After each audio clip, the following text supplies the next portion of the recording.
to the final third podcast. Yeah. Let me introduce you to Scotty D. You just don't know how much I drink. Willie B. Our Scott Cocky Wolverine. Mikey B. Our favorite production machine. Heine. Knowledge of cars and machines. Humphrey, the wizard of slot machines. And the pretentious tobacconist. Robbie B.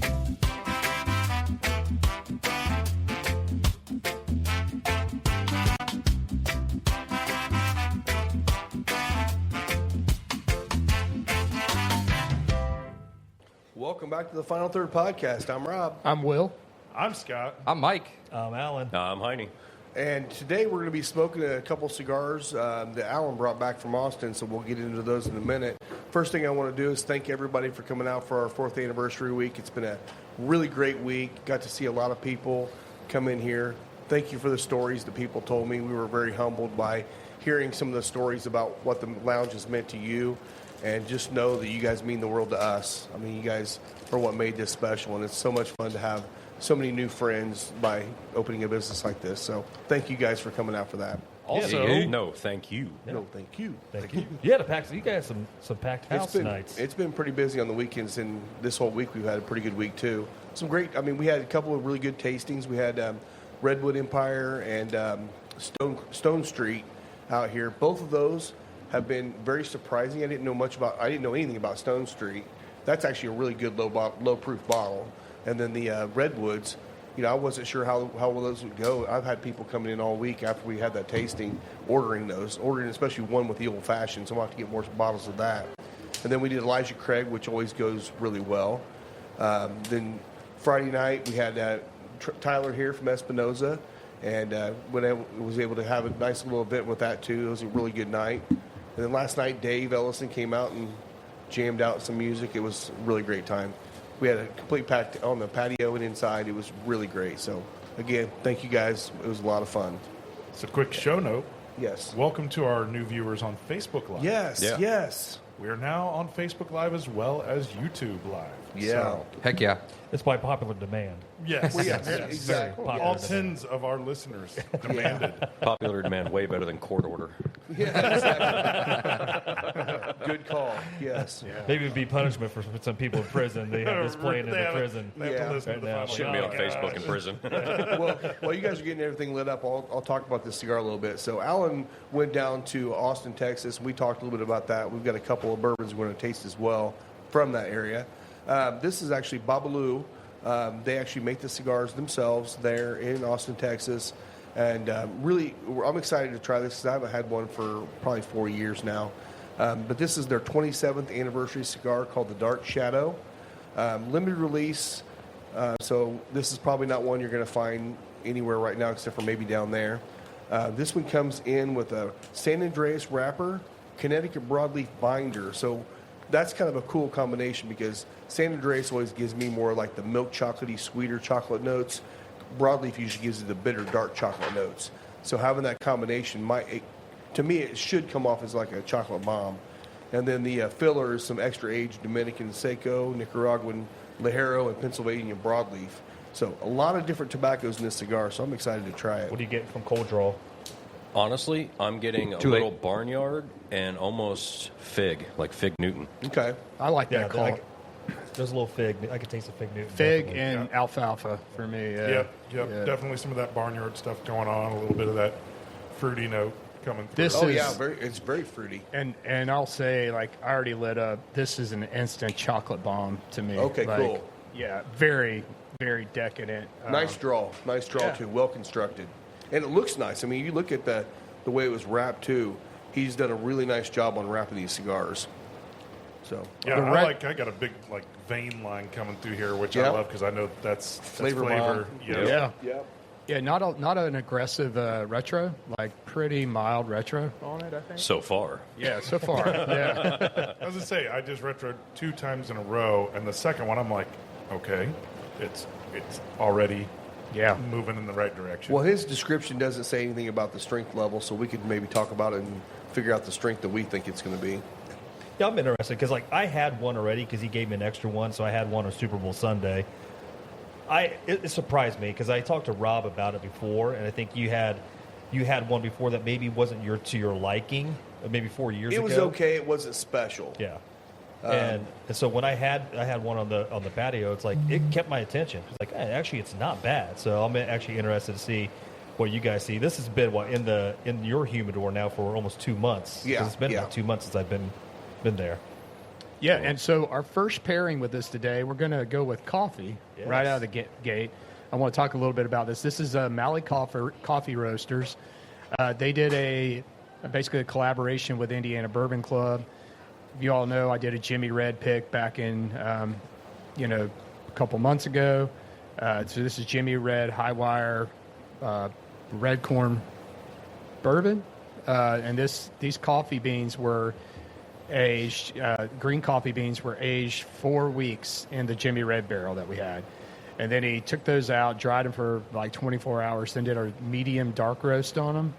So you're going to get a lot of chocolate, bittersweet chocolate, stone fruit, toasted oats, and I just immediately try and get with the cigar. It really pairs nicely, I think.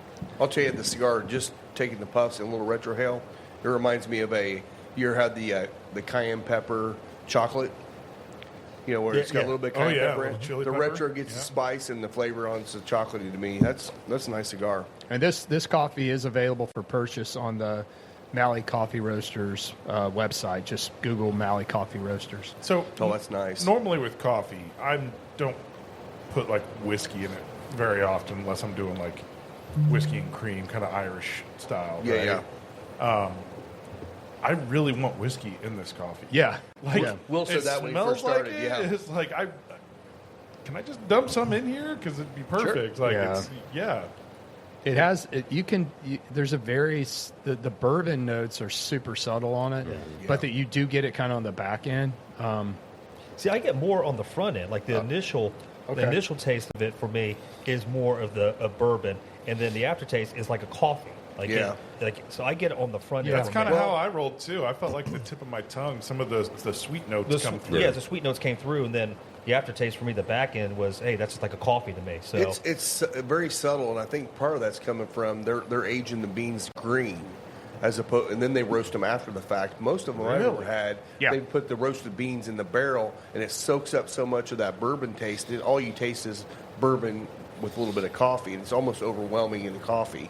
This is kind of the opposite. This is a great. Balance. It's a great coffee. Honestly, I love this. Yeah, I think I'm going to have to pick up a couple. Me too. He's very selective sourcing his coffee. This comes from El Salvador, the Santa Ana region. That's my favorite region. The detail level on his website about all of his coffees is really phenomenal. He talks about where they come from, the altitude it was grown at, the roast he puts on it, just a lot of detail.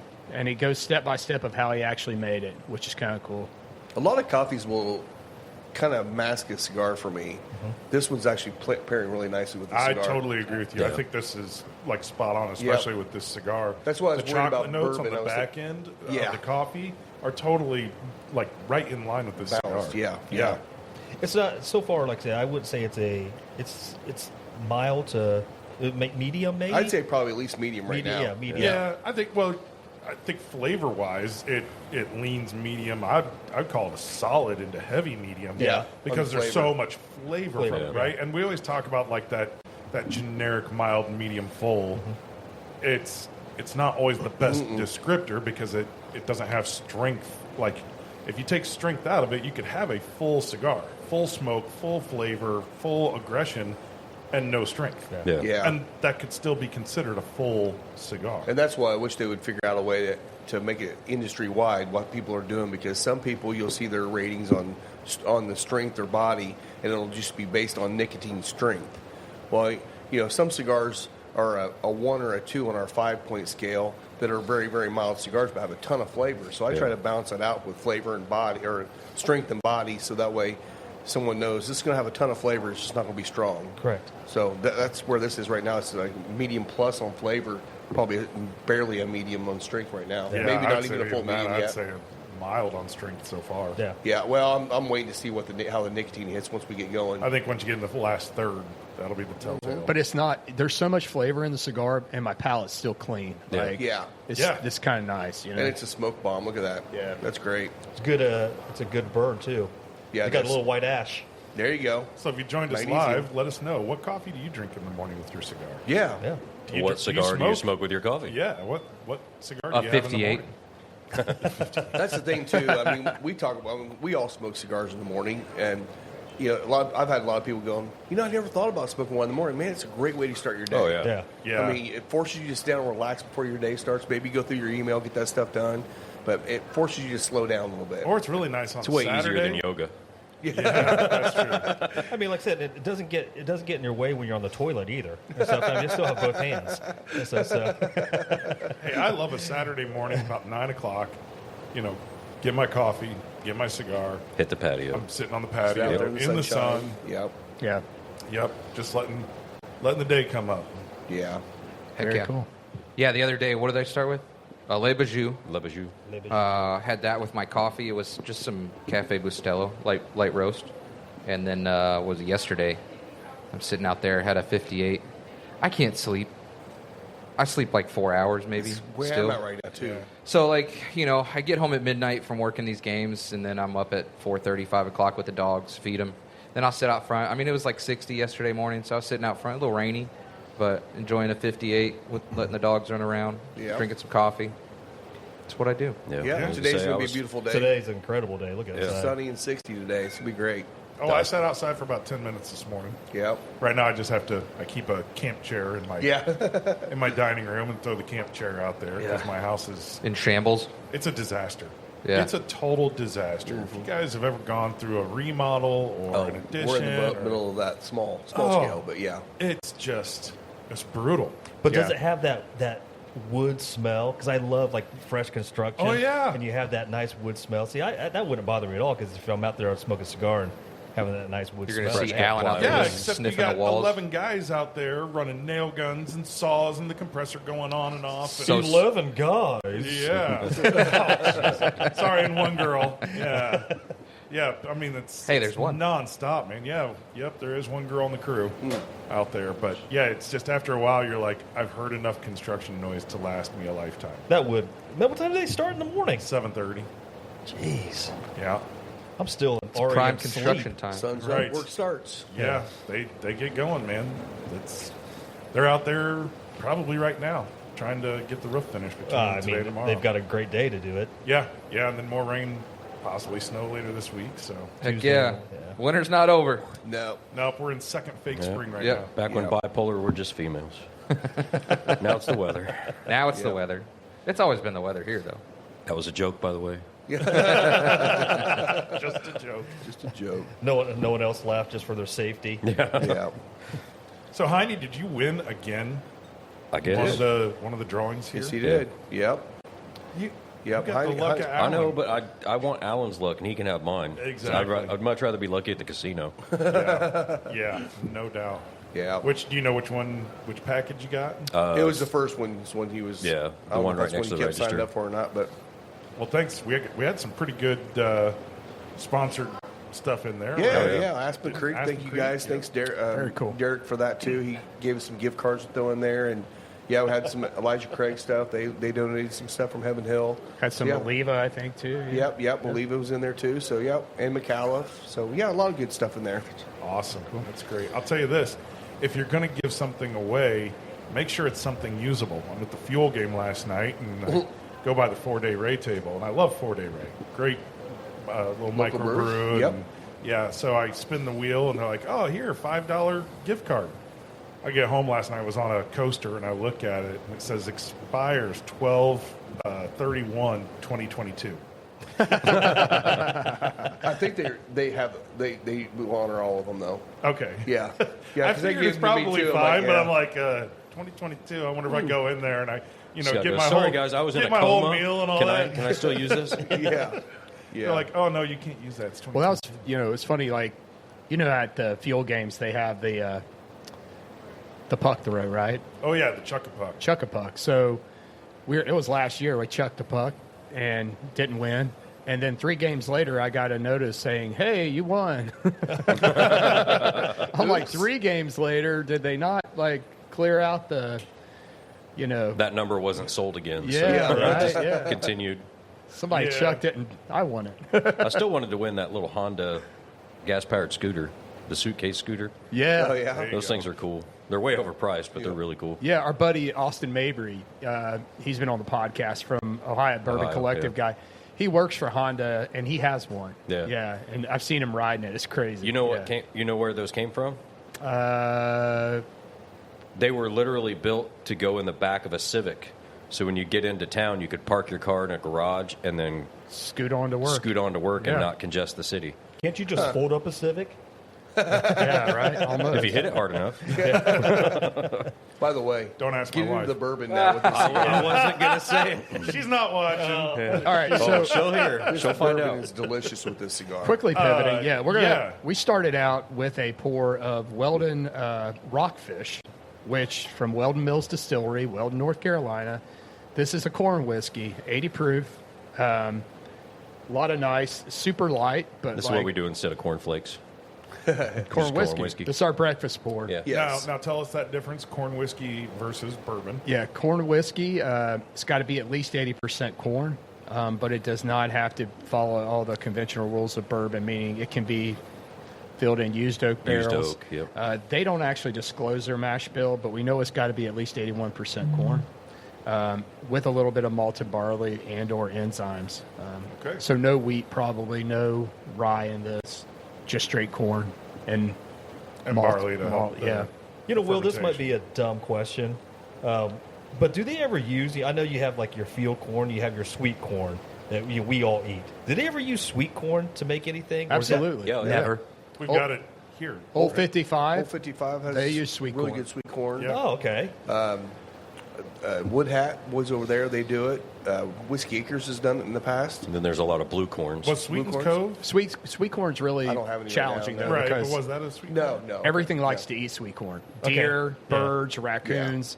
So you plant, X number of acres, knowing you're going to lose a percentage of that, maybe 20% to animals. Yeah. It's a little more expensive to make. Yeah. Yeah, I would say the ratio to feed corn or, edible corn versus like feed corn and mash corn that they make is astronomical. You wouldn't think, as much as people like to eat sweet corn and stuff like that, it's only like 5 or 10% of the corn crops grown Yeah. Oh, nationwide. Yeah. So it's- like, So is the bottles more expensive if it's made? yeah, it Okay. usually ends up being a more expensive product to the consumer because that cost is just going to carry through. Okay. I mean, I know Jason Fruits at Old 55.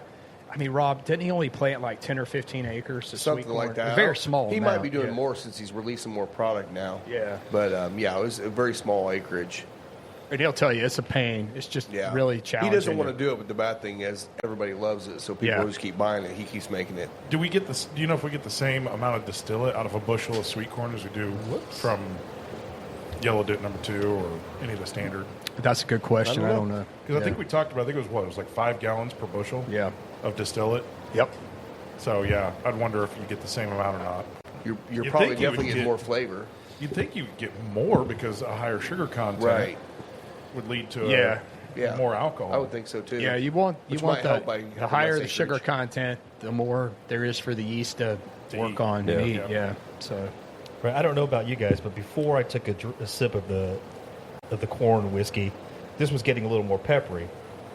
The cigar was, and then when I took a sip of this and then smoked it, it killed the peppery. It did, yeah. Even on the retro, there's not Yeah. much spice at all in there right now. Well, I love the strawberry is sticking with me so strong Yeah. on this It's like whiskey. it's like and a I slightly really want to make a. underripe strawberry. I know it's not bourbon, but we typically call the drink a bourbon smash, right? When you're Ooh, that would doing, be like good. blueberries Yeah. and mint. And I think it would be really, really good with this kind of fruity Yeah. corn whiskey. I wouldn't consider this a sipping whiskey in the sense that it's lower proof. I'd probably lean more towards cocktails with this. But like we were talking, not a bourbon smash, but a whiskey smash Yep. with some muddled strawberries or blackberries with this, I think would be delicious. Really, So really it would, yeah. Well, and I You feel think it like would hold up to a whiskey sour with the fruit notes and then mixing through? They might. Yeah. Yeah. I think so. it could. I think if you did it, I mean, it would be a little different than your if normal. you didn't do mix, Yeah. if you did it With yourself actual with juice. An egg white. egg white and your lemon juice and your Yeah. simple syrup, and Don't just dump in amaretto. and made your own kind of combination there, I think you could probably get it to balance out pretty well.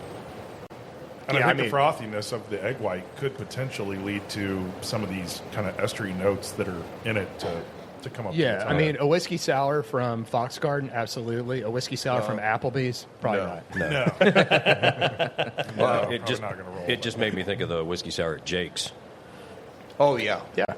and then it would just make that fruit note just punch twice as hard. And I know Liesel had their amaretto sour, which is still probably the best amaretto sour I've ever tasted. Lisa had one and she loved it, and I Yeah. knew Liesel would too. Yeah, she Where did. was this at? Jake's down in Jake's Cigar in Lexington. Oh, Lexington. yeah. Yeah. Yes. They make some really good cocktails there, and they have a really good whiskey selection too. Yeah. I will say I don't mind this as a sipping whiskey. I kind of feel like there's like two different kind of ways I want to sit around a fire or something and have sipping whiskey. One is one that I'm going to sip very lightly. It's going to take me 30 minutes or more to get through a glass because I'm drinking a barrel proof something. I'm smoking a cigar, lots of conversation. And then sometimes I'm having a party night where it's like, yeah, we've already, kind of got the party rolling, and I want to be able to sit there and have some drinks. Yeah. Yeah. And being an 80 proofer, it's something I'm kind of This one's crushable. exactly. Yeah. Yeah. I It's kinda like look at it cold. Yeah. But yeah. it's not. Yeah. It's cooling, but it's It not like a is. menthol cool. no. It's no. just It does. You're right. On the palate, your palate. Yeah, was that's so, what, it's like, so that's what weird. kind of It's like got me on the after nose when I chewing said it's gum. almost like a Sprite, where Yeah, you get that little bit effervescent of kinda. refreshing kind of cooling And sensation. I think we've all said this too, which is kind of funny because we do love high proof stuff. We really do. But I think we've all been thinking about, what are some lower proof options? And there's been some really good ones coming out. This one I think is really good. Gypsy, the 86 proof Tribute, Yeah. has been selling like crazy. People have been drinking that. It tastes way better than what a lot of the 80 proofers do. Stone So- Street, you were Stone talking about Street's earlier? great. Yeah. Great flavor Yeah. on it, yeah.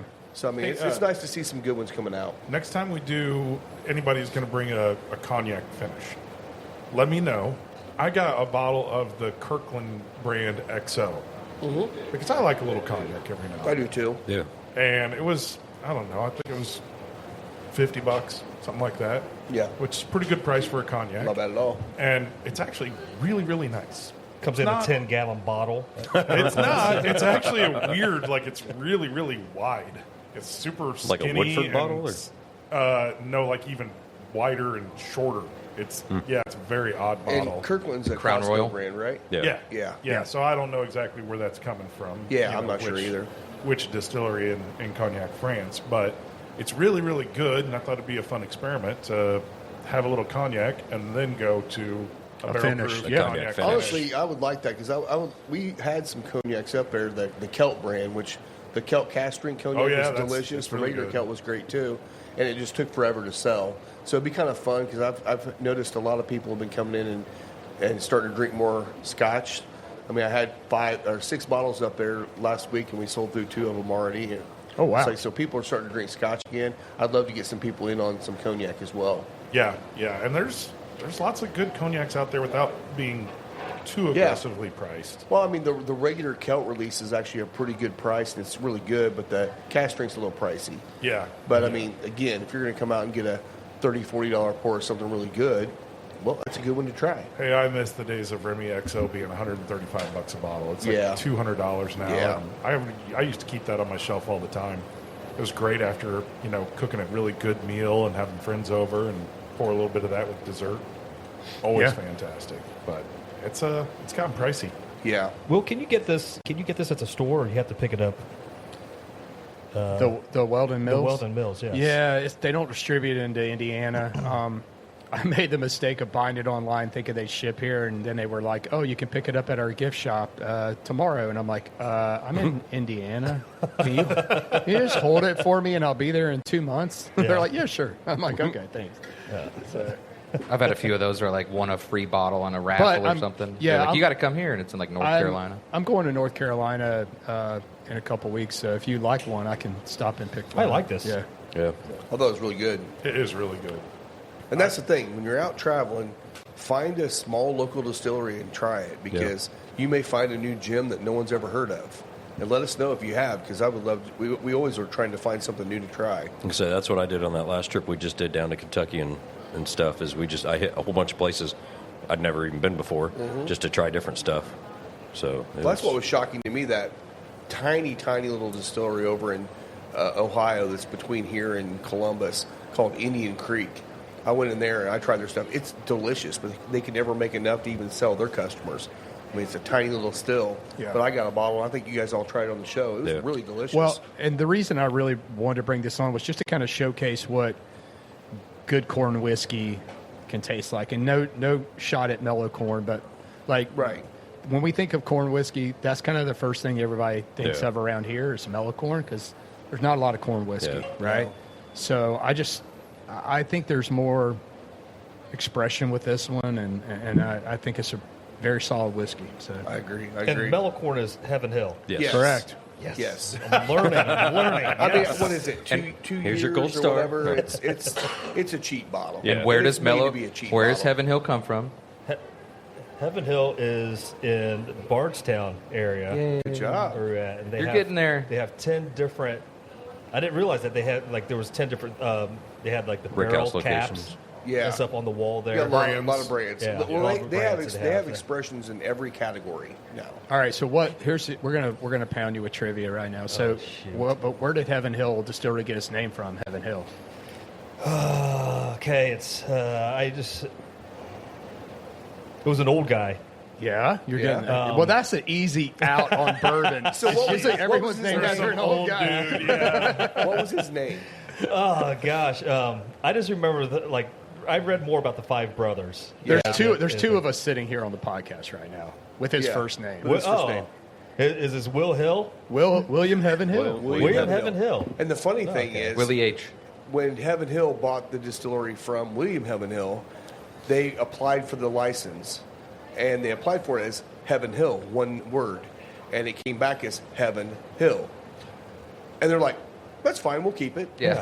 Too expensive to So change. his real name is Heaven Hill. Heaven Hill. Heaven one Hill. word. But it's not okay. That's Yeah. interesting. Yeah. So they do have a release every year, the William Heaven Hill release, which special releases on the green bottle usually, and that has a tribute back to him.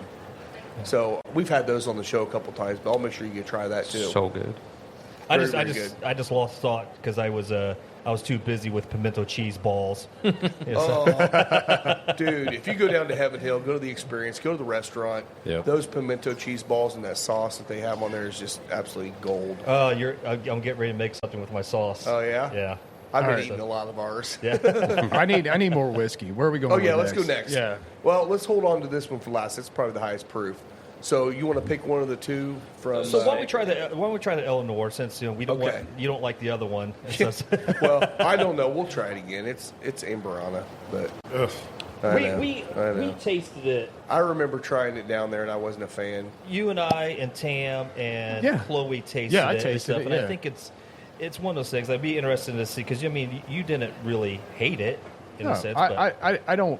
Like I said, I don't have a hate for Amberana the way Rob does, but it's not necessarily my favorite either. You know? Why would you think that, Will?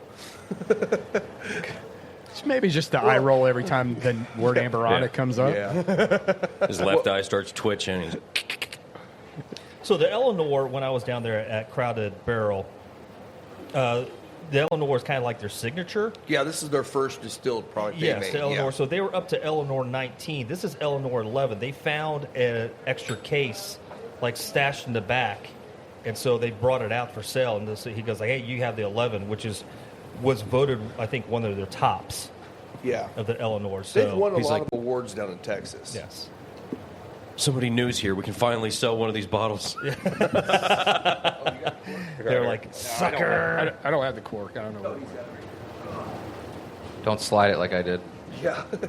Slide right off the end of the table there. Yeah, so these guys, it's Crowded Barrel down in Austin, Texas. These are they're the first and I think only, well, unless maybe Bourbon Pursuit did the same thing. They're the only crowdsourced distillery in the world. So literally their whiskey channel, Whiskey Tribe, is actually a massive bourbon channel. They do reviews on everything. And they actually was able to source money from all their Patreon people and started the distillery that way. Beautiful property. Hint, hint. Great little bar. Yeah, hint, hint. Look, I'm working on it. They have a training program where you can go down there and become a master or a whiskey sommelier. Yeah. And the training it's a tower. They call it the Wizard Academy. Absolutely beautiful. It's got the history. I know you couldn't see it. It was locked up. But they got like a museum, the first couple levels. You have the classroom where they do that, and then above that is where they do the recordings, which has got like thousands and thousands of bottles throughout there, everything they've tried on the show. And usually people send them for him to try, and they'll talk about them and review them on the show. It's just a massive, massive room, and it's beautiful. Yeah. So shout out to And they're good Logan people. and Brianna, Yeah. Brianna and stuff. You know, they treated me very well when I was there. I had 7 different tastings in a 30-minute span, and so you can see I was feeling pretty good, you know, at it. And so, like, after I bought my bottle, I sat there and said, "Hey, do you mind if I just sit outside and smoke a cigar?" You got a cot in the back. And so I knew it was going to take me an hour and a half, and I said, "You got some water?" And stuff. But they were so kind to me. They were like, "You got to try this. Oh, you got to try that." But Well, and Rex and Daniel, the ones that started it, they actually are both cigar guys too. Yeah. So it's kind of fun because they'll go out and smoke a cigar and think about their bourbons as well. And I know those guys, they work a lot with Iron Root and with Balcones as well. So they've kind of got a good collaboration between the different distilleries in Texas doing a lot of stuff together too. So yeah, one of the guys, I think the owner, the longer hair guy, Daniel. Daniel, he is an actual local guy. He went to Ball State and then he went to Taylor University as well. So he was talking to me about that. So like I said, when I went to Ball State, we talked about that aspect. So I didn't know they were, like I said, local Indiana guys. yeah, I don't know about Rex. I'm not, Yeah, I think no, I'm Dan- sorry. No, Rex is who you're Rex, talking yeah. about. Rex This is a is- taller guy. This is a very interesting pairing because it totally, I think the cigars making this bourbon taste a lot different than probably it would taste without the cigar. Spice all came back too. Spice Yeah. level came back. Yep, 100%. I'm pulling some like licorice notes and some citrus too, which is kind of weird. And Scott, you talk about this all the time. Kind of the fourth element of cigar smoking is how does a cigar smell when it's actually burning? Mm-hmm. And now there's this like I'm just smelling the cigars burning around us. I get like hickory campfire kind of thing going on, but the taste, chocolate graham crackers to me, Oh, like yeah. it's really a lot of cool things going on, a lot of flavors, Yeah. like, a lot of different flavors. I like this. I think the one I can't remember which release I tried. It was one of the first 2 or 3 I tried. They've gotten better even on it. So I like this. It does drink the proof. I'm assuming It this does. is 115 or what? I'm guessing. I don't know. I'm not really sure, but it does taste a little hot. Yeah. And stuff, you know, for a little hotter than obviously the 80. Well, I would've yeah. thought Can you see it, Will, 110, where you're at? Well, right there. I can't see. Oh, it. don't worry about it. It's fine. I just didn't know if you could see. It drinks over 110 to me, but I don't Yeah, know. I was going to say about 110, maybe a little higher. 117.8. 117. Oh, Close. there you So go. 117. Well, the Yeah, I said master of bourbon 115. gets it again. Yeah. Yeah. Got to be within 2 points or it doesn't count. Always. Exactly. But yeah, definitely jump up from the, you know, Weldon Mills and stuff to this as far Oh, as. yeah, yeah. Proof wise yeah. for sure. I mean, you're jumping. That's why I'm like, we got to 37 taste that first or we'll never pull a note out. Yeah. Yeah. You know? Yeah. Yeah. Ah, man, 117. That actually kind of surprises me. I wonder if the cigar to me is taming it down just a little bit on Definitely, on the palate. combination is really increased. I don't know, the man. I feel it on strength my of the tongue quite a spice. bit. Yeah, I thought it was when I feel it on my tongue. It's that hard challenge of, am I getting some spice notes or am I getting ethanol? Well, you know, like Mike, you'll call these notes when you say it's vinegar-like, but it obviously Yeah. doesn't taste Yeah. like vinegar. Right. But there's an acidic note to Yeah, it. it's weird. I mean, I'm getting that on this, like, you know, Like salt and vinegar chips. yeah, that's Drying, all- but makes your mouth water at the Yeah. same time. But it doesn't taste like vinegar. Yeah, It's crazy. and that's a good call. This is actually more mouth-watering. yeah. Good pick, bud. Yeah, That's solid. good. And you said they're out of Texas? Yeah. Austin, Texas. Out of Austin. Okay. Yeah, it's like it's weird, like, you know, going from a Heaven Hill like we did. You see all these big, gigantic rick houses, and things look like just massive. It's weird going down in Austin because it's not like that. You said a lot of them might be underground. Well, I don't know But if they're it- fully underground, Yeah, but I know but- like Garrison Brothers does some. Oh, not Garrison, but Balcones does some stuff underground. They're all in the middle of nowhere, and it's just like little buildings attached, like a little compound. Yeah. Is that where they have the Bastards Ball? Yes. Okay. Yeah, that's when I went down to it. So yeah. what? Can you want to just talk quickly about what that is? Yeah. Like, So the Bastards Ball really started from they have a little skit on their show. They when people donate in bottles and stuff, and so every year they have a Bastards Ball. So everyone that's part of their crew get to come out to this. Basically, it's a whiskey festival, and they'll have probably 15, 20 different distilleries. Starlight was supposed to be there the year we were there. They didn't end up coming, but they had all the Texas distilleries and some other ones around the region. And you just go down there and do tastings and hang out with people, and they do tours, and it's a lot of fun. When they bring people in for the class, basically when you come and you go through the class, you have a ticket to go into that magic room and try anything on the shelf anytime you're there. So it's kind of a fun way to learn that. But they have that, you said compound. So all those little buildings down there are rooms that when you come to the class, it's part of your ticket. You have a room to stay. So it's really kind of a cool thing they're doing down there. Something unique, for sure. very cool. All right, well, Mike Keep knows going. Sorry. all the details here. He's trying to figure out our new platform. So YouTube's still running. That's my bad. YouTube's still running, but we ended on Facebook. Oh, it's not working? Okay. It's coming back. It's coming back. We'll We're get also there. half screen, too. Shut up. Leave me alone. Mike's just having too much fun over there trying to play with all his new toys. Yeah. Yeah. All right. Sorry. This is a long smoke. Almost every single episode It's this going year, well. we've had some kind of new equipment. So, Yeah, We've kind of- 2026, the year of transition for sure. yeah. All right. Let's talk sports for a minute. What do we Why got? don't we get to a commercial? Can yeah. we do a commercial? I don't know. Maybe He's not 100% sure. we can. How about We'll do a commercial break. and How then about we'll come this back one? with some- Final Third Cigar is Indiana's exclusive Aladino Cigar Lounge. Come to Final Third for a selection of over 20 different Aladino cigars, including the Cameroon, a wonderful cigar with nice light flavors. Make sure and visit Final Third, the Aladino exclusive cigar lounge for Indiana.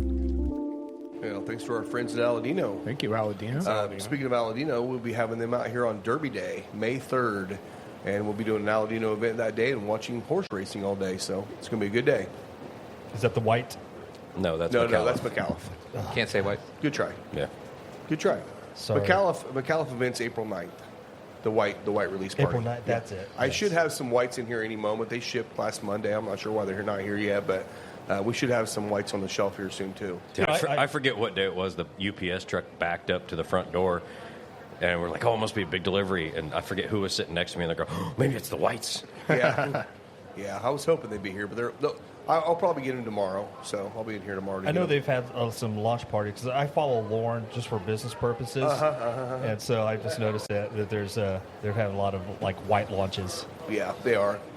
It's going to be a good addition to their line because it's probably going to be the same strength level as the blue, but it's going to have. And honestly, it's not. I don't think it. Yeah, it is Connecticut. My bad. It's going to be their first Connecticut cigar that way. So it's going to be a milder cigar, creamier cigar, probably for someone that wants to smoke something lighter or have one in the morning, something like that. I've smoked a few, and I still have, when we do the show leading up to that, I still have some for us to smoke on the show. Great. So that'll be good for us to talk about those at that time. All We'll right. see if we can get Jeremy over here for that show, but I don't know if he'll want to come over 2 weeks in a row. Yeah, Well, before we start talking about all the other sports that are not as exciting, let's talk about football real quick. What's that? Colts. off-season. Colts are. God. What's going on with the Colts? Right, they traded away Zaire Franklin to Green Bay Yep. and picked up one of their DLs, their defensive lineman, younger guy that just finally started this year. Trying to remember his name. I put it in the notes, but which is good. I've said this. Grover Stewart's not getting younger. Buckner's not getting any younger. They're in their maybe a little past their prime, but they don't have any D-line backups. And you got to have you gotta have beef on that front line and stuff anymore. I mean, look at like Philadelphia; they're always good because, like I said, look at their tackles. I mean, they're 330. Yeah. They're just so it stops the run. I don't know if the Colts listen to this. Zaire Franklin to me is a guy who can't cover. Like I said, I don't think he's good in coverage. And so- I feel like he lost a step last season. Yeah. Like, he makes a lot of tackles, but it's usually down the field and stuff because he has to make the tackles. Yeah. But at the same time, is like he can't cover. And so I think that's a huge aspect of when you got the tight end going over the middle or something like that. He's horrible. Yeah. And they placed the transition tag on our quarterback. Yeah. So, like, I don't understand. I don't get that. Why they didn't just franchise tag him instead of put in the transition tag on him, because he can now go out and try to get more, and they'll have to match that. So Pierce didn't get franchise tag. You can't use a franchise tag and a transition tag in the same year, so you have to use one or the other. That's a question. So, can you only franchise one player? You can only franchise one player, but okay. you can't use a transition and a franchise in the same year. So there's a reason why they didn't franchise tag Pierce. To me, if you take a look, I looked at a stat earlier. If you take a look at the top receivers, the top paid receivers, the top 8 paid receivers in the NFL, only 2 of the teams made the playoffs this past year. So paying $30 million and above for a receiver in the NFL doesn't guarantee you a playoff spot. No. And so to me, I think, even though I think Ballard should have been gone a long time ago, it's smart not to pay a guy $30 million after he had a decent year. He only had like 50 catches, like 47 or 50 catches. He's a great deep ball guy, but do you pay $30 million for a deep ball guy? Right. That's the thing. It's like, he's not the guys running the best routes, the possession, for, someone that's getting like 90 to 100 catches a year, okay, maybe, but not 50. Yeah. So he's going to leave. I mean, yeah, he'll probably go. I've heard San Francisco really looking at him. Buffalo is looking at him. So he's gonna get paid, but it's a Colts. I have no idea what they're doing. And I keep hearing Kyler Murray's name come up. Oh, jeez. Constantly. Boo. Yeah, please don't. We don't need him. I don't know. I don't know what's going to happen there. It doesn't make sense to me. He's not going to want to play backup. No. Not at all. So, I mean, he's good. Like, he drops off when a new Call of Duty comes out. Like, he's a big gamer, and they say, like, when a new video game like Call of Duty comes out, he plays all the time, and he just dips. And he stays injured all the time. Yeah. Just wait for that GTA 6. So, It's only been coming out for 4 years. Yeah. Anyway, Mike, any Pacers news you got? Oh, let's see. Well, Obi Toppin came back last week, so he's playing again. So that's Okay. cool. He's on minute restriction, obviously. I think last week we talked about Quentin Jackson getting signed to his full guaranteed 3-year deal, which brings in Jalen Slauson for a 2-way with the Boom and the Pacers. Subsequently with that, the Boom brought in, God, who was that guy? There was 2 of them. Keon Brooks Jr. Took him from the Pelicans affiliate, the Squadron. And then we got Dakota Mathias back from, I think he was playing overseas, but he was on the Mad Ants last year before they rebranded. Dakota Mathias was a Purdue guy. He was a Purdue guy, yeah. He is Keon third, Brooks was a Fort Wayne guy. Fort Wayne, Kentucky guy. Dakota then Mathias Kentucky. is third in Purdue history on 3-pointers. Yep. So Yeah, so Pretty good. two good adds to the Boom. Combined between both of them, put up 85 points the other day. and still lost. And lost by 21, Yeah, nice. which is insane. Pacers stuff, not much. I mean, Obi's back. That's cool. Everyone else is nursing their own injuries. Obviously, Furphy's out. Which is, you think you know. about the NBA right now, like Jason Tatum had the same Achilles injury as Halliburton. Right. Maybe a few weeks before. I think he had his in the so playoffs. wasn't Jason the Tatum finals. was a month and a half before Tyrese tore his. And Jason Tatum came back the other day, put up a double-double. Yeah, and so here's a big factor of that, too, is that Jason Tatum had surgery the next day. 12 Yeah. hours Yeah. after. And it was like 4 days. Tyrese was not, this was 4 or like 5 3 or days. 4 days later. So Yeah. I'm sure that has something to do with it, unless he just exploded his, I mean, they can all be different. Like, you never the same tear, but. Right. So we'll see. And that was but a double Yeah. tear for him because I he already mean, had an injury. And then Tyrese tore is it. doing contact, practices. So. At this point, why bring him back? No. Oh, yeah. No he's way. Not, no. No. Yeah, you there's want no the way. season to tank at this point. I mean, the Celtics are like 3rd right now, so, I mean. Yeah. Second. 2nd? Yeah, so they're doing good. Yeah. We're not. Yeah. But yeah, I mean, nothing super crazy. Big Ten women's at Gainbridge this week. I did some of that. Yeah. Today's the championship. I don't know who's there. Iowa, UCLA. There you go. I don't That's know. I only saw it because it was on the TV. Yeah. Yeah. ACC right now is U of L women and Duke. Yeah, they're on right now. Yep, Louisville will find a way to lose. Our poor Hoosiers are basketball. Oh, they're terrible. They're terrible. I mean, Yeah. thank God for Purdue fell down yesterday football. too, unfortunately. Football, yeah. Who would have ever thought? Whoever But thought thank that God at this football. point, like, I don't really care. I mean, I grew up a big. That's what we did as a family. Sit around the TV, watch the Mop Lady come out, Chuck Marlowe, and all this, and John Laskowski, and then you watch IU basketball. Yeah. And then you sit there now. It's like I don't even. It's like it's horrible. It's almost hard to watch a lot of college terrible. basketball right Terrible, now. man. I mean, it's Terrible. becoming almost like the NBA, where the players are. I mean, they're separating out the players to be the stars. They're doing all the work. Yeah. It's like it's starting to feel like NBA a little bit more. Now, it would be interesting to see if the Pacers get the very first pick. Do they go after Darren Peterson from Kansas, who only has played half the season because he puts himself on minutes restriction? Yeah. And Yeah. so Do you want a he's- guy that wants to go? He's You're quoted doubling up. as the number one pick, I know. but here's a guy already in college that is minute restricting himself. Yeah. I'm tired. I don't want to play, Coach. I don't know. I mean, Yeah. Richardson's All right, been Anthony here. We don't want Richardson. another one. I'm sorry, but I'm taking the guy who played 3 sports, who played, Yeah. did all kinds of stuff, was always out there working all the time. He's That's got the person stamina I want. and work ethic, man. That's it. Yep. I'd rather have somebody like that all day long than somebody that's got the supposed talent and then Yeah. is restricting the number of pitches that they throw or the amount of minutes that they play. Yeah. No, I'm like, no, sorry, but I get it. You're prepping for a job. Guess what? There's been lots of guys who have played tons and tons of sports and have come out and played for 20 plus years. Yeah. Yeah. Yeah. And if you want to restrict your minutes, just go play for the Lakers. They're good at that. There So it's you go. fine. Yeah. No, like I said, it's so weird watching the game. He hit the Darren Peterson guy, hits a 3-pointer, turns immediately to the coach, and taps himself out. So it's You're like hot, man. Why would you want to it's come out? like, man. Yeah, I don't know. Jeez.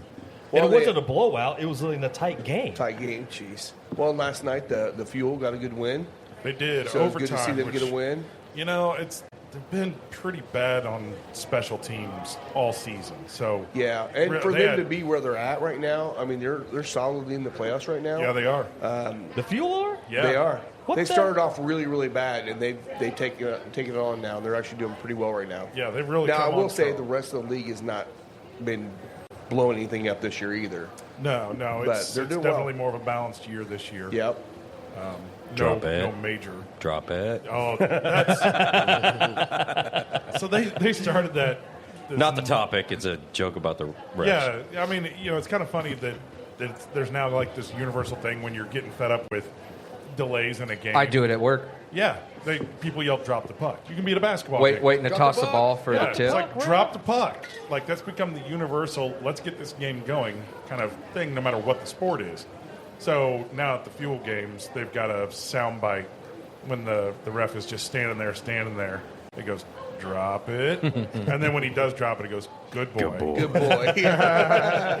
And Will, I mean, obviously a hockey enthusiast as you are, Yes, you knew yes. that already. Of course. Oh, Yeah. yeah. Yeah. Yeah. I'm always on the cusp of great hockey. Good, good. Well, that's another one, too. You know, Colorado goes out and has a blockbuster trade this year. They already have a great team. They go out and trade for Kazim Nadri. Nazem Kadri. It's close. Dude came. He was one of the studs for the 22 Cup team. They got him back. I'm like, shit. They're putting together a hell of a team right now. Now we got to bring another guy in and get him in the lineup there. But Got to have veterans. it's going to be good. All right, Yeah. overall, since we're now in the second third, or again the final third, thoughts with the cigar? It's been solid. Solid cigar. Yeah. Absolutely solid. Mine went from a flavor bomb to an actual bomb. Yours broke apart. a Oh, little no. bit. Yeah. Yeah, I'm There was having- a Mine's there was still a big doing good. vein right down the side of it. And as soon as the heat got to it, it goes. Oh, But slight, it's I had the same thing. Slight construction. it's still slight smoking burn. fine. mine was pretty good. I mean, construction wise and all, but it tastes good. Yeah, and I know he wants to maybe make some cigars for you. I'm gonna reach Specific- out to him yeah, this week. I finally got past specifically last for- week. Yeah. I'll say, final even third. with it slightly coming apart at the end, I left my band on because sometimes that happens, and the band will help keep it together. Is this your all's first It's cigar? or still something? smoking Yeah. fine. See, mine's even Mine's, perfect. yeah, mine's great. My Yeah, band mine's actually smoking came great. off inside the cellophane. Did you cut both ends? It was so perfect to slide right off. Yeah. I think it became a little more earthy in the second, did. third. It does. Yeah. Yeah, I need more whiskey because I'm not getting the spice I was The getting a minute pepper. ago. Oh, you're about to get everything you want and more. Yeah, you get down another half inch, it ramps. It just almost brought a tear to my eye on that Oh, last retro. I was talking about the next pour. The Oh, Amberana. there you go. Go ahead, Is that Alan. the J Matt? No, the Amberana Oh, crab. you can get the. I mean, Will did change my mind on Amberana on one bottle. It was the RD1. And I had to blind you on it. I had so no you idea it was wouldn't Amberana Yeah. because it was so subtle, which was nice. know. Yeah. While we're pouring this, just want to talk a little whiskey news that I Yeah. thought was interesting. Yeah. Sazerac Company, owner of Buffalo Trace, has acquired over $26 million in debt from Girard County Distilling Company. So through the entity Tom Collins Distilling LLC. So Sazerac's taken over the loans from Truist Bank for the Girard County Distilling Company that's in receivership now, which signals they're going to buy this out. And they have a hearing in March to finalize the deal. But what gets me on this, all right, Girard County Distilling Company has a capability of producing 8.5 million proof gallons, or approximately 150,000 barrels a year. They have a 45-foot tall, 36-inch diameter column, and they've got 18 20,000-gallon fermenters, okay? So you're telling me when other places are halting production or slowing production, Sazerac's like, hey, like we need more. put the pedal to the freaking metal. Yeah. Hell yeah. Yeah, so That's I'm a just, lot of distilling capability. I mean, I don't know, man. It just kind of goes against what's been the trend so far this year. Well, so what they're doing is they're going to buy that. They're going to have all this extra space, and then they're going to buy out the debt for what's the one that just went under for $100 million? Uncle Nearest? Under Uncle Nearest. Nearest, and they're Yeah. going to move them to Kentucky. They're not really going to do that, but Honestly, Uncle Nearest is going to. That's gonna be If years. someone does buy that, they're going to buy it for pennies on the dollar, and they're still going to be in millions of dollars of debt. they're going to call it Uncle Forest. It's going to be something. I mean, I don't know Nearest is who pretty else much would buy it done. except Brown Foreman. Yeah. Yeah. And they're going to buy it for almost nothing. They're definitely not going to get out of debt, and it may not matter because I think she's going to go to prison anyway. So Shoot, I could buy it for nothing. that's true. Yeah. All right. My prediction is I Brown have Foreman will nothing. buy it. Yeah, I can buy it. I also have nothing. All right. So this Amberana. is called their snake wood, Yeah. I got my big pour. and it's it's 110 proof, so 55% alcohol. So yeah, it's called snake wood. I mean, it definitely smells like Amberana. Yeah, but Yeah. not over aggressively. Yeah, it's not. It's not like Starlight Amberana. I was expecting it to be punchier, but it's not. You still get that though. Yeah, I still know it's there. It tastes like an entire pack of Trident cinnamon gum. So when I had it down there, even Brianna talked about it, I said it tastes like there's a hint of cinnamon apple pie in it. It's for me. That's what I tasted in it, and she said that's what it was designed to kind of Yeah, taste it's like. kind of Dutch apple pie. Yeah, like a Dutch apple pie with some cinnamon in it and stuff. And she said it would be Rob's favorite. Yeah. Yeah, yeah. You know, the funny thing is, I kind of want to just take it and pour it over vanilla ice cream. Well, There you go. Yeah. Yeah. Little Like, flambe. I got this based on I didn't look at it as, hey, this is something that the guys would like just sipping on by itself. I was more curious of what you could put with it and stuff to make it. I looked at it as more Honestly, of a this would combination. almost be a good addition in small amounts to a creamered coffee Could be. I could see It- some to give sort that of. cinnamony kind of. It could make a good old fashioned, honestly. A The Christmas bitters are old gonna knock it down fashioned. there. Yeah, Christmas old fashioned, exactly. Yeah, I was Yeah, gonna say. yeah. I wonder if the citrus would kind of play weird with But it. I'm thinking more the aromatic bitters would Bitters, maybe yeah. play nice with the Amberana and knock down some of the Amberana notes. See, I'm not a big amaretto sour guy because they tend to be just a little sweet. They're very They tend sweet. to lack, alcohol content. Just in general, I like ethanol, components to my drinks. Yeah. But I could see doing like a 50-50 amaretto this and sour. Okay. Yeah. I just think it would go well with that amaretto flavor. Good, yeah. So educate me here, Rob. What, you say like an Amberana. What is it specifically about it? Am I saying correct? Amberana, yeah. Amberana. What specifically about Amberana that people is turned off? Either they like it. That's what I'm hearing. Either they love it or they hate it. Yeah. It's the cilantro bourbon. It's very exactly, yeah. Amburana is Brazilian wood that's actually endangered wood, so I'm not even sure how people are still using it, but they are. But it's usually used for, is it cachaça? Cachaça. So it's a South American alcohol that they Brazilian rum. Yeah. Brazilian rum. Thank you. Yeah. And it's so they use that for that mostly, and that imparts the flavor to you want in that. I've had some cachaça that actually was not bad.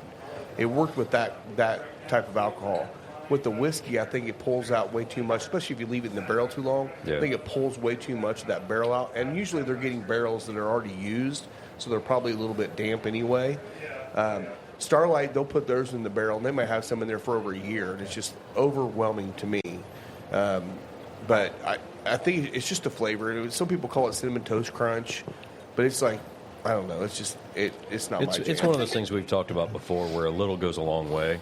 Yeah. It almost seems like if you just do like a stave chain or a little bit of stave and just leave it in there for a short amount of time just to add that little bit of a hint, Yeah. it does a lot. But a lot of people that do like the cigar batch stuff just think that that's like a requirement that needs to be in there. Yeah. And I don't want to say it's overused, but I feel like It's overused. It's What's the thing they burn? The sage? You should just take some Amburana and Yeah. just, when you're bottling, just Well, that's why. Wave it over the top. Well, when we were down there with Alan Bishop, I mean, he literally had one of those chains in there, and he said this has been in there for what was it, like 24 hours? 24 Yeah. hours. I think it was and it's like chips. it was Yeah. almost too much at that point. It was just Yeah. about right, and that was just a chain. Yeah. So I mean, a little bit of flavor is not So- bad. I think what happens is you get finishes, right? You have these bourbons that are finished, and I never feel like the finishes eliminate the bourbon notes that are there. I feel like it adds or it supports, right? Right. But it cigars doesn't turned overrun. into a bouquet. Amburana, to me, I miss the bourbon. Like It to me, overtakes it, yeah. it just wipes it out, and I'm going, okay, well, if all I'm going to taste is the Amburana, and I'm really not getting any of the underlying bourbon notes, then is this Yeah. really bourbon? Is this what And- I want to drink? And I'll take it a step further. My beef with Amburana finishes isn't the Amburana and the whiskey itself. It's the marketing of it. Yeah. So, like, for instance, with this bottle, they're not trying to make it a cigar batch. They don't call it cigar batch or cigar blend. It's just an Amburana finished whiskey, and that's cool. When you take Amburana and then you make it a cigar batch and you're calling it cigar batch, to the consumer, that should pair really well with a cigar. Yeah. They never do. No. They No. never pair well with a cigar, the ones that are marketed that way, in my opinion. Yeah. And that's my problem with it. It's misleading, and it just doesn't work. Very rarely does it work with a cigar, right? In Right. my opinion. Well, and you've said this before, Will, that Nancy Fraley is the one that started the whole cigar batch with Joseph Magnus. She doesn't use this, and she Yeah. is so No. mad that people And it's do still a use it. phenomenal pairing. Exactly. Yeah. I mean, you're using Armagnac, Cognac, and Sherry. It's like those are great pairings with a cigar.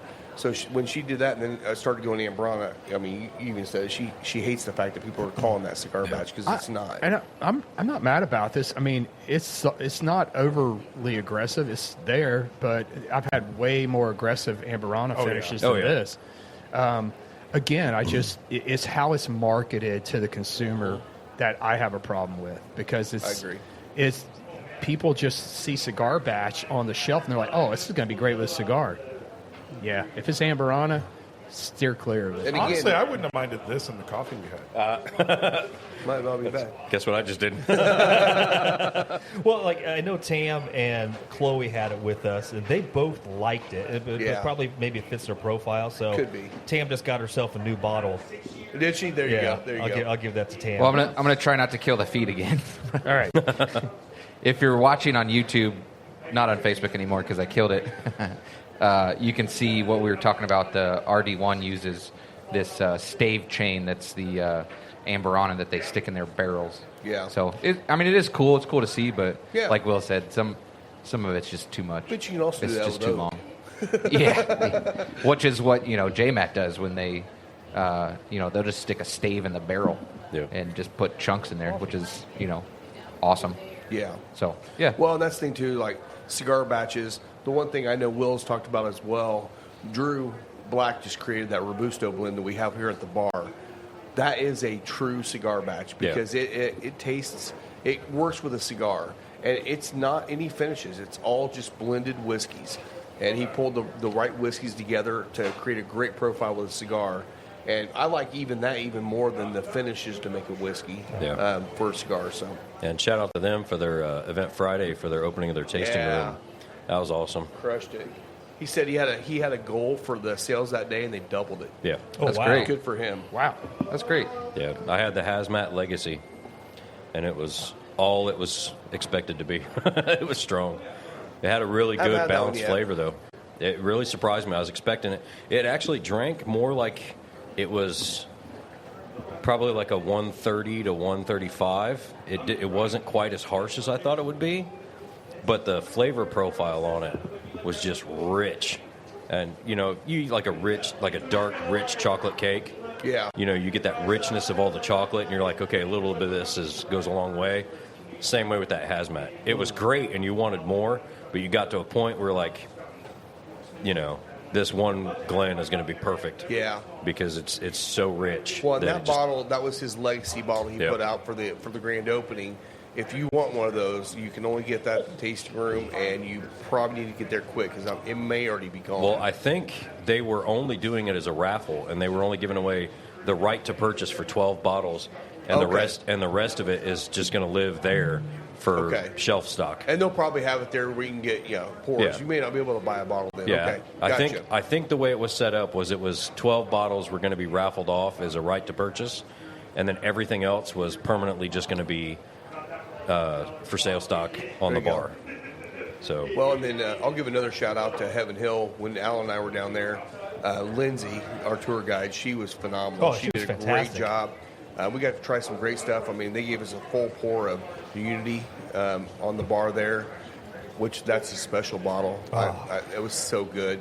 But it was a really great tour. That new Springs distillery is absolutely beautiful.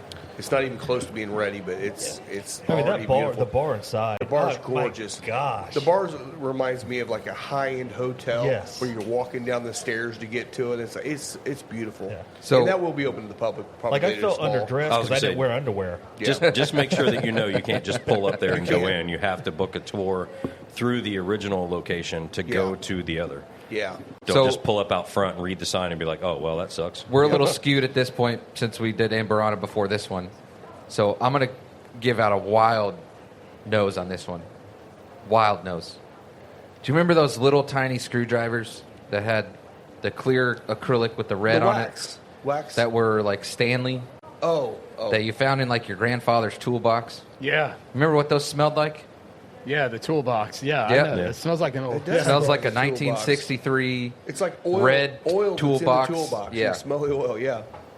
because we ruined our glasses with Amberana.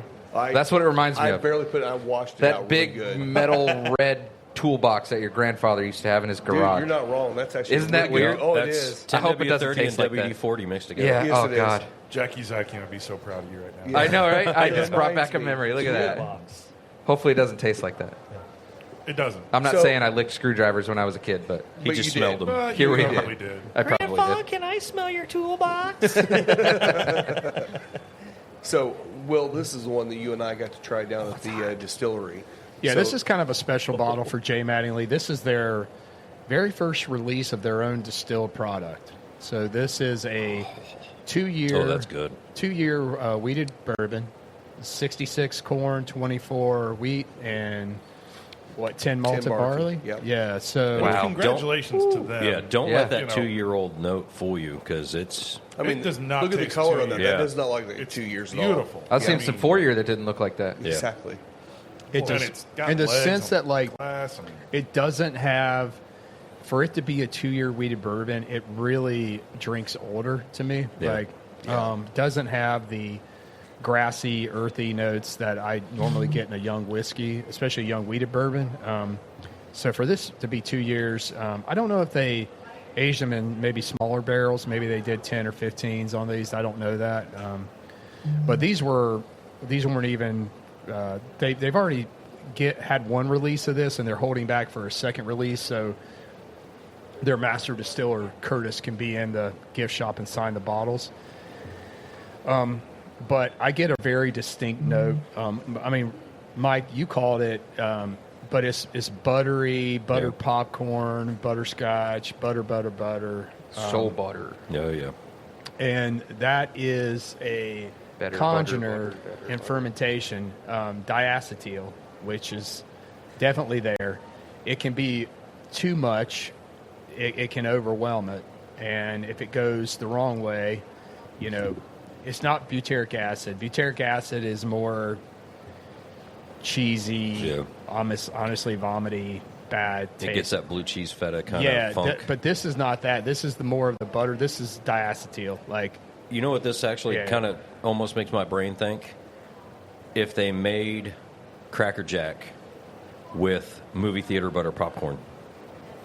You get that little bit of a caramely sweet, almost a little nutty in the back with the hardcore butter movie theater popcorn. Yeah, it dances between this butterscotch, buttery popcorn note. That's what for me kind of makes me think about Cracker Jacks, but with movie theater butter popcorn. Alan, you've got this look on your face oh, it's hot. He's red. Look at him. Like I said, there was I'm thinking the cowboy warmed us up, like someone turned on the heat. Yeah. This is 150 proof. 130. No. Oh, 130. Yeah, it's 130. 65. Oh, 130. Come on, old man. I didn't have my glasses. Okay, so. Well, so we need to get a little For nip. Alan, it tastes like 150. We need to get some nips of this so you can be warm tomorrow morning when we go golfing. It's going to be nice tomorrow. Yeah, but Hey, it's can going you to be push 48 that when we time get there. back just a little bit? Because I'm hoping to get off early. I wish I could. What time? I mean, I guess I can. Well, we can talk about it later. So 130 is still 130. Yeah, I'm very impressed. And it takes some guts to release a 2-year product that, but this is really good. It's really good, yeah. It especially takes I'm guts happy. to do it when your entire business model prior to this has been Blending. blending really great barrels. Oh, man. And you go, okay, we think we have a 2-year product that can stand up to what we've done with blends. Not to pull away from the cigar we just had, but I just lit my red back up because that one literally bouqueted on me. And the sweet notes versus the pepper notes on this is an awesome pairing. Oh, nice. Between the McAuliffe Red and this. This was It very doesn't nice with this drown cigar it still. The too. spice level No, comes back on the cigar. They just go does, back yeah, and forth. yeah. Yeah, the spice level comes back now. Oh, it's. Yeah, and Big then on the time red, pepper it just on this, amped up yeah. even more. So Yeah. it's like it made the cigar just times 10. I think I'm going to be the outlier on this one. It's just a cigar. I'm not impressed. I'm not going to knock on it. I don't think it's a bad cigar. No. I'm just not overly impressed with it. Yeah. I enjoy smoking it. I'm going to finish it, but I don't think I would go get this one again. I think it's Reasonable. It's just not for me. I would say for me, I think the reason why I actually enjoy it, the price point was, this was a $7.99 cigar. Are you kidding me? Well, it was That's there. $7.99. $10.95 is the MSRP. $10.95 is yeah. the MSRP. Jeez. I got it for $7.99, and so I'm not mad about having I've smoked Right. $7.99 cigars where It's a big cigar. yeah, Yeah. And so Those were the final Toros, third right? I enjoy. I'm enjoying the final third, but like you said, it's compared to what we have some in the humidor right now and stuff. Does it stand out more than the others? Some of the other ones, probably not. But it's still. But at that low price at that point. low price point, I still think it's a good smoke. And you talking yeah, about I like putting them it. into your breakfast rotation. Yeah. Correct. I could see that Correct. too. Yeah. This would be a golf course cigar for me. It's a great Yeah. golf- because I don't have to think about it. correct. That's It's- fair. That's I like that. Yeah. Okay. That's what's always bothered me about smoking on the golf course. Yeah. Is I tend to have pretty good cigars. Yeah. You know, I'm I don't taking want to be 58s smoking and my, 11s, Yeah, I like- don't want to smoke my 58 on the golf course. Yeah, and half 'cause of I it wanna goes be to the able angel sing. share. But the good thing about it, it's not huge, but there's some transition to it. Yeah. To me, and so I like that aspect for the price point and for the fact that it does have some transition and the final third picks up for me. Hey, When I take Yeah. a sip and then take some smoke off the cigar, I get creme brulee. Oh, there you go. It's really nice to me. Yeah, I feel like the caramel note really punches up with the cigar. Yeah, see, definitely. I'm a little different. I actually really like this cigar. Yeah. I mean, it's definitely medium, but that spice when you retrohale it makes it feel more full. Yeah. I like the way it's pairing with the different whiskeys we've had. I think I really like the way it works. I don't think it's overwhelmingly complex, but I do like the way it works. Well, we definitely with have to the take that pairings. into consideration, too, because we started with a corn whiskey. Right.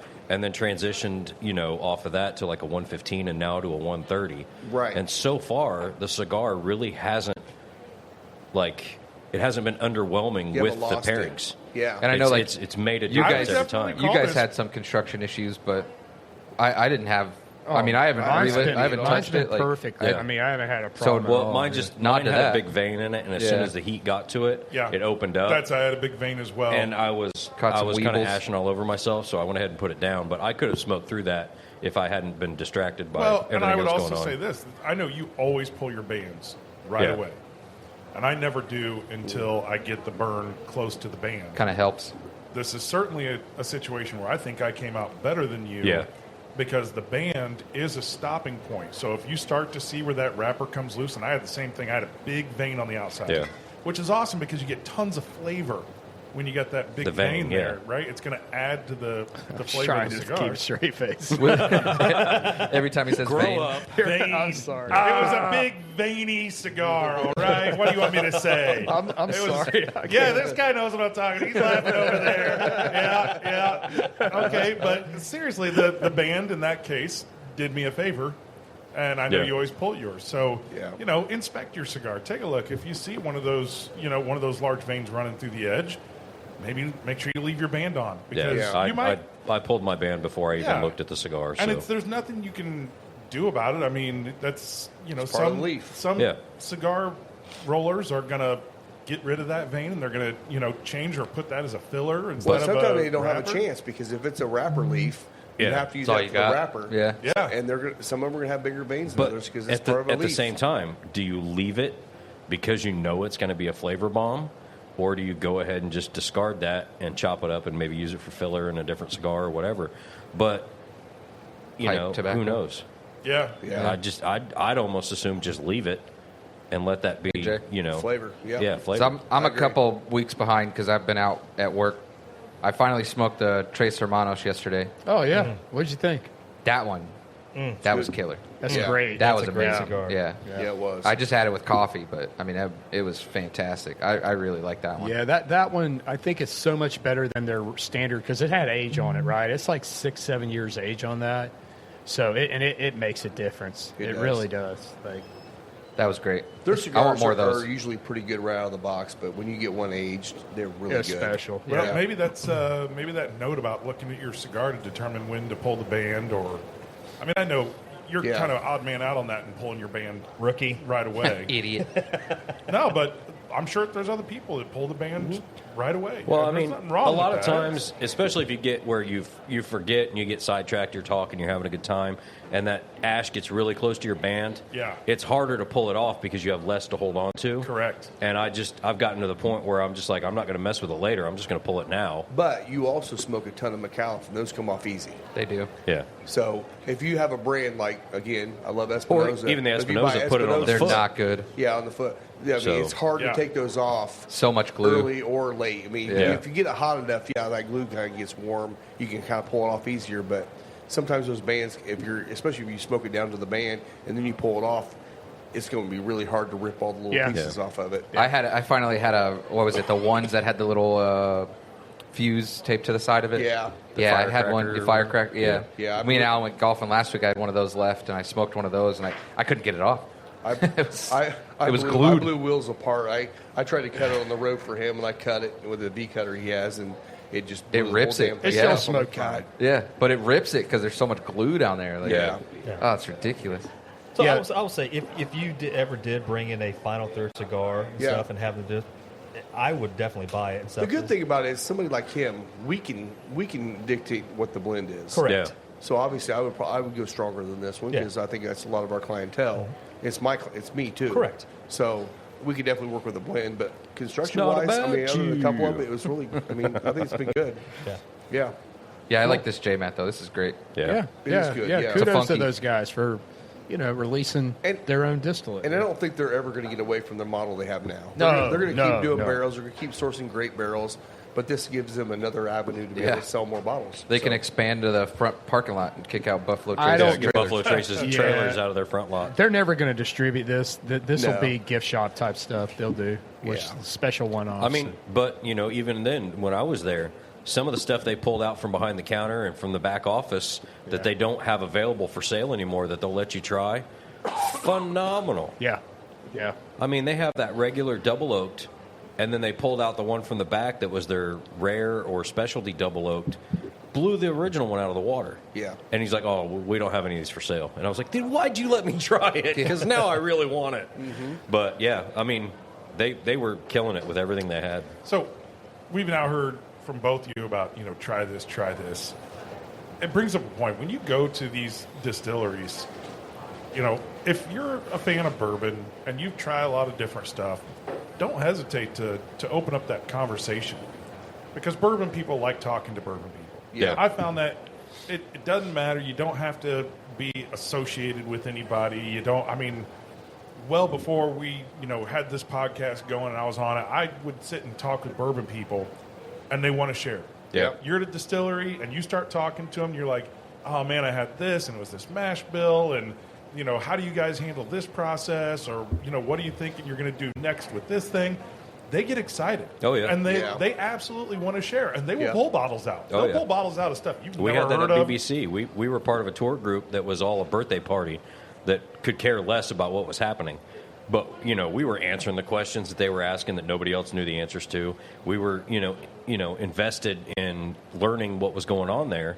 And then by the end of the tour, she's like, hey, you guys hang back a minute. And she gets rid of the rest of the group, shuttles them off to the gift shop. She's like, hey, you guys come in here. I've got a few more things I want you guys to try. Yeah. Totally not part of the tour anymore. Yeah. But it was just because she's like, you guys obviously give a crap and not just here for touristy stuff. Yeah. I got something I want to show you.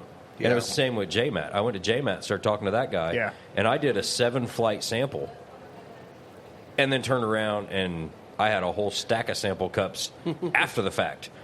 I think your quote was, he tried to kill me. Yeah. Well, I tried to kill my liver. Yeah. But, when the girlfriend's distracted by the shop cat and this Yeah. guy's over here trying to, poison you with alcohol, you just have a good day. Yeah. And if you're at a bar that has a good bourbon selection, usually that's curated by one or more people at the bar. Right? Oh, So yeah. bartenders or a general manager or somebody is a bourbon fan.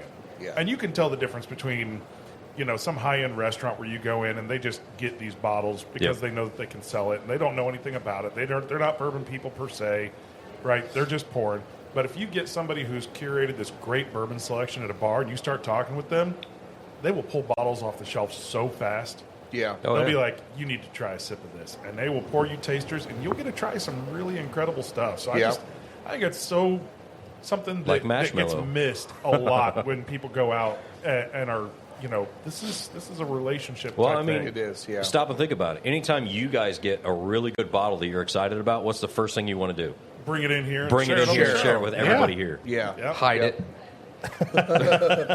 That's fine. We just go to your house. So. That's true. Rob and I were talking yesterday, like, well, you want to bring your bottle or you want to bring your bottle? And I'm like, I'll bring my bottle. Yeah. So I can bring mine. I'm like, no, I'll bring mine. Yeah. It's Yeah. I don't care. I'm Yeah. not. And I forgot mine this morning, so good thing he brought his. Yeah, So. yeah. So it's all fun.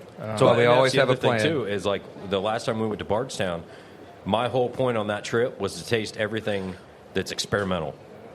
I don't want any of your mainline stuff. I want to try everything that you're iffy about. Yeah. Everything that you're throwing out there and just caution to the wind, we're trying this. And I tasted some of the weirdest stuff I'd ever had, and it was phenomenal. The one I had that had like the almost like the brisket finish because it was so oily. Yeah. And that oak. Dark Arts, so, right? Yeah, the Yeah. Dark Arts. I bought a bottle, and it was way more than I wanted to pay, but I wanted that bottle. And they had to go find one because it was the last one they had left. Yeah. And I was just like, nope, I definitely want this one. And then we go to RD1, and I got that Peruvian Holywood bottle, and it's completely weird just in their experimental single barrel. But I was just like, that's unique. I want that because I'll never find that again, and they're not going to make it again probably. Yeah. Yeah. So don't hesitate to try new things either, Right. unless Yeah. it has Amberon in it. Yeah, it's just Sound like like college. Dr. J. Experiment. Well, we on Wednesday, Dave Lakes and I went down to Sonder Brewing, and Pax Verum and Sonder are doing a collaboration beer. It's going to be a West Coast Pilsner, and we got to be a part of the process. And by being a part of the process, Dave and I sat back and drank whiskey and watched them brew. So that was a lot of fun. That's a great. But That's a great way to be part of it's the a great process. way. Every time they looked away, you just like poured some in Hey, the you bag. guys want to dump some of this malt into this? Yeah. Yeah. So we did. Yeah, We did we're try okay. the wort right off of there. We tried the wort before they put in the lagering process, and it's going to be good. I mean, even the wort was good, so I'm excited. We'll be getting some of those in here, but it's fun to see Pax and Sonder, similar kind of models and similar in their communities, doing great beer, coming together and doing some fun stuff together. So that's great. That'll be probably another couple months by the time we get it here. Yeah, like for Sonder, like I was talking to a friend of mine. She lives in Cincinnati and stuff, and we were talking about. I asked her, "Does she know Sonder Brewing?" She said, "Oh my God, I love that place." They're she really said big it's a very in the community. popular place to go, and the food there is fantastic. Which is great because Cincinnati's always been Rheingeist. Yeah. It's always been Rheingeist, right? They've dominated that market, so it's great to see Sonder make great headway. Rheingeist, Sonder, Mad Tree. Mad Tree is great. I love that place. Good one. Sam Adams is right there down the road from Rheingeist. I love Mad Tree. I'll tell you, Cincinnati's Cincinnati's a fun brewery to go to, too. Cincinnati's a good town for some good beers. Absolutely. There's some good bars. There's a good cigar food lounge. situation there, too. Yeah. Great food. Creekside's down there. They're doing They have a great this job. crappy basketball team, a crappy football NFL team. College is kind of But crap. they distract you with all the good food and drink. That's Exactly, true. yeah. You Rheingeist guys was a remember really cool what that place. cigar lounge is that's on Riverside. in Covington? It's Riverside. Covington. Is it Riverside? Creekside. Creekside's the That's new on one. Cincinnati, right? No, Yeah, there's it's one. the Cincinnati There's one side. in Covington that I thought we went They to. have 3 locations, don't they? Did we go there? Creekside's only got one Only right one. now. Maybe it wasn't Okay, you. yes. Maybe I'm down. Anyway, they had like live jazz. Dude playing an upright bass, like little 3 jazz. We did not go jazz. there. Cool little place over there in Covington. Great cigar lounge. I'll have to look up the name and throw them a shout out. Okay, But yeah. Good place down there. Lots of good restaurants. Well, yeah. the boys at Creekside, they do a great job down there. Again, Ohio's a little different than here. They can't sell liquor at a cigar lounge because apparently 2 good things together can't go together. Right. I don't get it. But you can bring your own bottle in there, and you can drink your own bottle. They'll get you a glass, whatever Second you need. Story, Blaze Cigar, and Blaze? Was it Blaze? List Steakhouse. Could have been Blaze. I don't remember. It might have been Blaze. Blaze is the one I've heard of before. Smoke Justice. So last year, Creekside won Midwest Cigar Bar of the Year. We couldn't apply last year. We are now nominated this year again for the Cigar Bar of the Year. Vote. So we do have the voting until I think it's March 12th, I think it is. So hopefully we can win that again this year. Huh? That link Use, is in the email, isn't it? It's in the email. It's also on the Facebook. Get yourself And- 2 email addresses and 2 devices. Yeah. You can Yes. also vote for our You can only friends vote down once at, per email address, and I think it's actually yeah. not even email. I think it's IP address because Yeah. I voted from different things, which I did vote for myself, just so you guys know. I voted. You got different I email. voted for you guys, and I emails? voted for Okay. Louisville. Yeah, Louisville Cigar and that's the Company. thing is, and I'm going to talk to them about that. They kept all cigar bars in one category, even though there's different regions. I'm going to tell them, you guys need to change that because every cigar bar has people that travel, and you go to different regions, and you may love that cigar bar, and you may love your home cigar bar. You want to vote for both, and it's impossible to Well, do right now with that. Yeah, So- it's funny you bring up the regions because, like, when I was submitting for these Emmys, Indiana falls under Great Lakes, which is like northern Midwest, and Kentucky is technically southern. yeah. So it's like the southern part Well, of. and Kentucky's south. Yeah, For so- this one too. I mean, this one they actually tightened it up a little bit more because the first year was the first year they did it that we won. They actually Midwest was literally from like Iowa down almost to Florida and the entire Northeast. Yeah, it's like 22 states. It was Yeah. crazy. It was like, okay, that's not the Midwest, but they've actually honed it in a little bit more. They've got more in there. There is one in Dubai that I is was on there going to too. say I that. saw that I one. saw the one in Don't Dubai. vote for those guys. No, I'm just kidding. Yeah. I know Oh. nothing about them. It so. might not be there much Well, longer. they're probably not going to be at the show, but you know. Yeah. I'd be shocked if they're But not. their brand of They have to be if they're nominated. Oh. Yeah. Isn't their brand of cigar called Durka Durka? Wow. No.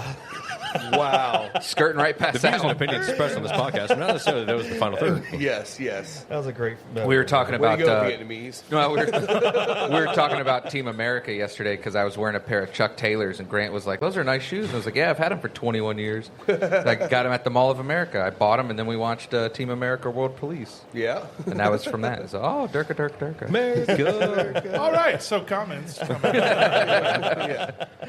Let's see here. Alan, you want to know what time they start working on my house so that you can just come sit and watch them build all day? I'm not. You're up not at really employed, I'm not so- up at 7:30. That could work. Come on over. Yeah, you can sit on How's that Especially, working? especially You didn't see today something with the there. time You change. can go out yeah. there, watch them throw shingles on the roof today. Help yourself. Yeah, if all you want to hear is Smell the wood. Let's see You here. weirdo. Don't forget that the Colts are a run-heavy team from Cody. It's true. Yeah. They are. So Always have been. that certainly makes a difference But- on but- how many catches you're going to get. So does that one receiver make a difference? But JT is also at the same time, he's not getting any younger. We all know that running backs have a shelf life in the NFL. They do. Yeah. Look, to take advantage of him, it's going to have to be the next 2 to 3 years. So the tone. see what happens there. Cody also mentions that he's seen a lot of Buffalo Trace tater bottles on the shelf. Yeah. He's been to a number of liquor stores. He's been kind of traveling around a little bit. I know we've talked about it. He mentioned there was quite a number out there. That's And, fun. If you find the golden tater, though, The golden tail. and I don't know exactly what Well- this is in reference to, but Walter, by the way, tells you don't tell him what to do. I don't remember. I'll do what I want. Yeah.